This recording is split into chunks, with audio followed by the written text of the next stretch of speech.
Tipra Motha supremo Maharaj Pradyot Kishore Debbarma versus CPIM MLA Jitendra চৌধুরীর রাজনৈতিক লড়াই চলছে। 14 লক্ষ জনজাতি কাকে সমর্থন করছেন? সিপিএম এমএলএ জিতেন্দ্র চৌধুরী নাকি তিপ্রামথার সুপ্রিমো মহারাজ প্রদ্যুৎ কিশোর দেববর্মন?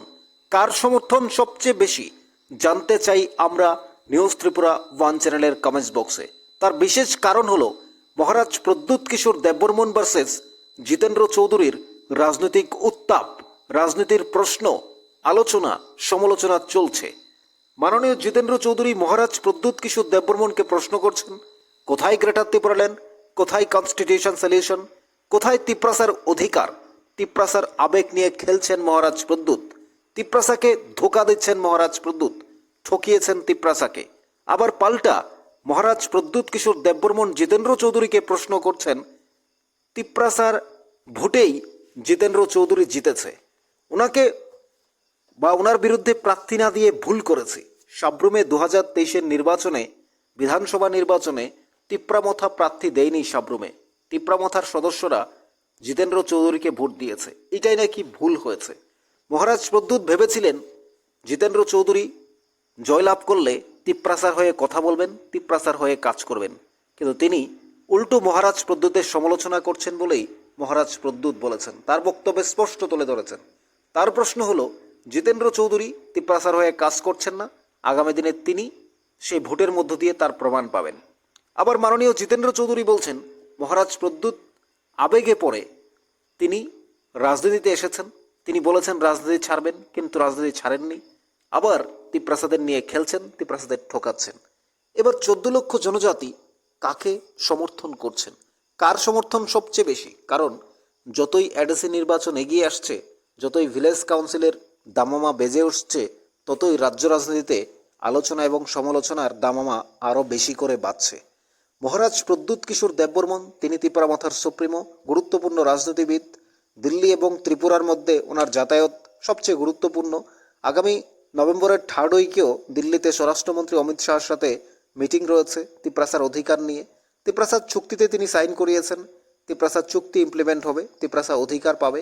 মাননীয় মহারাজ প্রদ্যুৎ কিশোর দেববর্মন দিল্লিতে মিটিং করছেন। বিজেপি আইপিএফটি তিপ্রামথা অ্যালায়েন্স রয়েছে রাজ্যের উন্নয়নের জন্য। এবার জিতেন্দ্র চৌধুরী, তিনি বামফ্রন্টের মন্ত্রী ছিলেন, এমপি ছিলেন বহু বছর ধরে, এবং বর্তমানে তিনি বিরোধী দলনেতা অর্থাৎ বামফ্রন্টের এমএলএ তিনি রয়েছেন। সাব্রুম থেকে তিনি নির্বাচিত হয়েছেন। কিন্তু মহারাজ প্রদ্যুৎকে যে প্রশ্নগুলো করেছেন, সে প্রশ্নগুলো যেমন তিনি করেছেন, আবার মহারাজ প্রদ্যুৎও জিতেন্দ্র চৌধুরীকে পাল্টা প্রশ্ন ছুড়ে দিয়েছেন। এখন প্রশ্ন হলো, দুজনেই রাজ্যের গুরুত্বপূর্ণ রাজনীতিবিদ। মহারাজ প্রদ্যুৎ কিশোর রাজপরিবারের সুযোগ্য সন্তান, তিনি উচ্চশিক্ষিত, দায়িত্বশীল, তিপ্রাসার জন্য কাজ করছেন, তিপ্রাসার অধিকারের জন্য লড়াই করছেন। আবার অন্যদিকে বামফ্রন্টের এমএলএ, সিপিআইএমের এমএলএ, বহুদিনের এ রাজ্যের মন্ত্রী ছিলেন, এমপি ছিলেন, তিনি তিপ্রাসার উন্নতি করেছেন, জনজাতির উন্নয়নের জন্য কাজ করেছেন। সমস্ত জায়গায় উন্নয়ন হয়নি, এ বিষয়ে কোনো সন্দেহ নেই। জিতেন্দ্র চৌধুরী তিনি সমস্ত জায়গায় উন্নয়ন করেননি, ঠিক মহারাজ প্রদ্যুৎও সমস্ত জায়গায় উন্নয়ন করতে পারছেন না।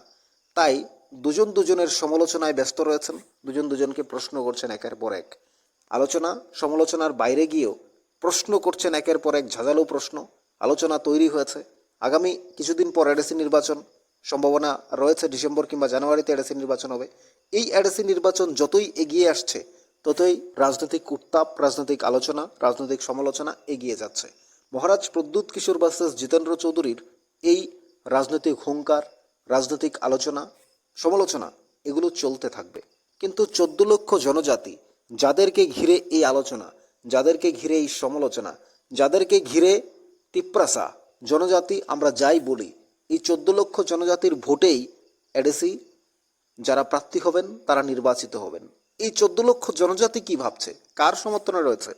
মাননীয় জিতেন্দ্র চৌধুরী সিপিআইএমের এমএলএ সমর্থন, নাকি মহারাজ প্রদ্যুৎ কিশোর দেববর্মনের সমর্থন? কার সমর্থন বেশি রয়েছে আমরা জানতে চাই, শুধু এই কারণে, কারণ যেহেতু এডিসি নির্বাচন এগিয়ে আসছে, এই এডিসি নির্বাচনে ভোট প্রদান করবে আমাদের রাজ্যের 14 লক্ষ জনজাতি। তার মধ্যে অন্যান্য সম্প্রদায়ের রয়েছে, বাঙালিরাও রয়েছে, অনেকেই ভোট দেবেন এডিসিতে, সেটা শিওর। কিন্তু আমরা জানতে চাই, যেহেতু 40 লক্ষ ত্রিপুরাবাসী রয়েছে, তার মধ্যে এডিসি নির্বাচন হবে, এডিসি নির্বাচনে যারা ভোট দেবেন, এই যে 14 লক্ষ জনজাতি তো ভোট দেবেনই, তার পাশাপাশি অন্যরাও ভোট দেবেন। এই 14 লক্ষ জনজাতি কি ভাবছেন? কারণ দুজনেই জনজাতির গুরুত্বপূর্ণ নেতা। মহারাজ প্রদ্যোৎ কিশোর দেববর্মন যেমন জনজাতির উন্নয়নের জন্য কাজ করেছেন, তেমনি মাননীয় জিতেন্দ্র চৌধুরী তিনিও জনজাতির হয়ে কথা বলছেন। আবার জনজাতির তিনি মন্ত্রী ছিলেন, এমপি ছিলেন, বর্তমানে এমএলএ হয়েছেন জনজাতিদের ভোটেই। মহারাজ প্রদ্যোৎ কিশোরকেও তিপ্রামথা সুপ্রিমো বানিয়েছেন। তিপ্রামথার সদস্যরাই ওনাকে আপন করে নিয়েছেন, রাজ্য রাজনীতিতে ওনাকে স্থান করে দিয়েছেন, ওনাকে প্রতিনিধি বানিয়েছেন, ওনাকে বিশ্বাস করেন তিপ্রাসারা জনজাতিরা।